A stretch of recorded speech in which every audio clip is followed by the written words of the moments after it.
আমি শীত ঘুমে যেতে যেতে কুড়িয়েছিলাম কটা নুড়ি, কটা ঝরা পাতা আর কটা কাঁচ পোকা তোমায় দেব বলে।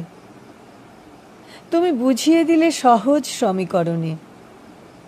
এসব কিছুই মূল্যহীন, লাভ ক্ষতির ঘরে ফক্কা।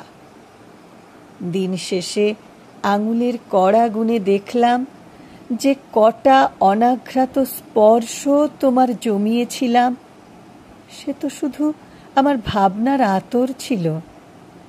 পুরোটাই আমার নিজস্ব কোলাজ, নিজের হাতে খুঁজে আনা তুমিটার নিঃশ্বাস, মন গড়া তোমার অভিমান, মন জড়ানো তোমার স্পর্শ, তোমার ফিরে তাকানো, আরো কত কি।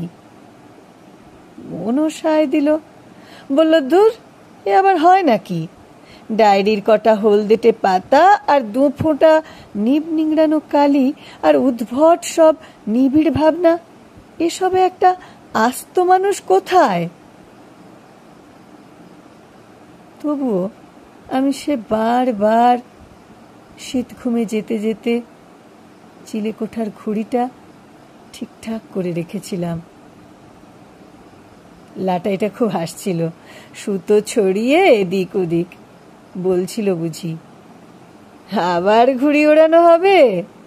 ভোকারটা হবার আগে তাপ্পি দেওয়া বুকের ক্ষতগুলো পরীক্ষা করেছিস তো? শুকিয়ে গেছে বুঝি সব ক্ষত? একটা জীবনে জমিয়েছিলি একটি মাত্র বুকের যেখানে যত, কিরে শুকিয়ে গেছে বুঝি সব ক্ষত?